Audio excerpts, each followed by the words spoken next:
Hello friends, welcome back to Tamil movie reviews. நான் உங்கள் தமிழ். இன்றைக்கி நம்ம 2012 கனடாவில் வெளியான பேரிகாட் சைக்கலாஜிக்கல் ஹாரர் ஃபிலிமோட திரை விமர்சனம் பற்றி தான் பார்க்க போகிறோம். இந்த படம் இப்போதைக்கு தமிழ் டப் பண்ணி கொடுத்துருக்காங்க, பார்த்து என்ஜாய் பண்ணுங்கள். இந்த படத்தோட ஷார்ட் ஸ்டோரி என்ன அப்படின்னு பார்த்தீங்கன்னா, நம்ம ஹீரோ இருக்கார், அவருக்கு ஒரு ஒய்ஃப் இருக்காங்க, 2 குழந்தைங்க இருக்காங்க. ஹீரோட வேலை என்னென்னா சம்பாரித்து குழந்தைங்களுக்கு கொடுப்பாங்க.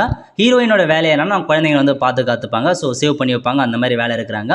ஒரு கட்டத்தில் நம்ம ஹீரோயினுக்கு என்ன ரொம்ப பிடிச்சி போகுது அப்படின்னா, ஸோ இருந்து ரொம்ப வேலைன்னு அலையிற காரணத்தால் பசங்க கூட டைம் ஸ்பெண்ட் பண்ண மாட்டார். அதனால் நம்ம ஹீரோயின் என்ன பண்ணாங்கன்னா, கிறிஸ்மஸுக்கு ஒரு ஒரு லொக்கேஷன்ஸை பார்க்குறாங்க. அந்த லொக்கேஷனில் போய் நம்ம ஃபேமிலியோட தனிமையாக இருக்கலான்ற மாதிரி பிளான் பண்ணுறாங்க. ஸோ இதான் ஸ்டார்டிங்கில் காமிக்கிறாங்க. அதுக்கப்புறம் ஒரு கட்டத்தில் நம்ம ஹீரோயின் இறந்து போகிறாங்க எதிர்பாராதமாக.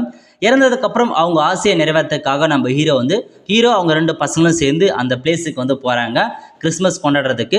ஸோ அந்த ரூமுக்குள்ளே போகும்போது என்னமான பிரச்சனைகள் நடக்குது, அதுலேருந்து எப்படி வெளியே வந்தாங்க, இதான் மொத்த கதையாக கொண்டு போயிருக்காங்க.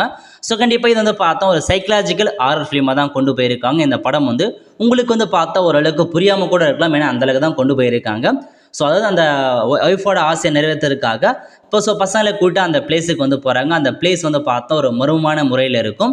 ஸோ காரணம் என்ன அப்படின்னு பார்த்தீங்கன்னா, நம்ம ஹீரோ ஒரு சைக்கலாஜிக்கலாக பாதிக்கப்பட்டிருப்பார். இவரே பார்த்தீங்கன்னா நிறையா ஓவர் திங்க் பண்ணி ஸோ அந்த மாதிரி போயிடுவார். இதனாலே பார்த்தா அவங்க கூட இருக்க பசங்களுக்கும் பிரச்சனைகள் ஏற்படுது.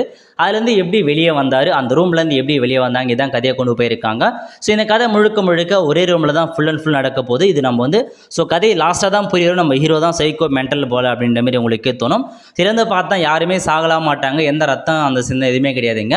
ஜஸ்ட் பார்த்தா ஒரு சைக்கலாஜிக்கலாக ஒரு ஃபிலிமை கொண்டு போயிருக்காங்க.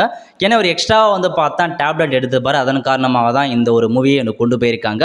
ஸோ அதுக்கேற்ற மாதிரி பசங்களும் நல்லா ஆக்ட் பண்ணியிருக்காங்க. மற்றபடி இந்த படத்தை சொல்கிறதுக்கு எதுவுமே இல்லை.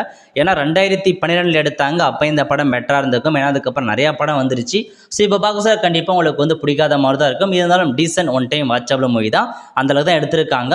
ஒரு சைக்கலாஜிக்கல் ஹாரர் ஃபிலிம் தான். ஸோ கடைசியாக அவருக்கு என்ன ஆச்சு, பசங்களை எப்படி காப்பாற்றுறாங்க, இதுதான் மொத்த ஸ்டோரி.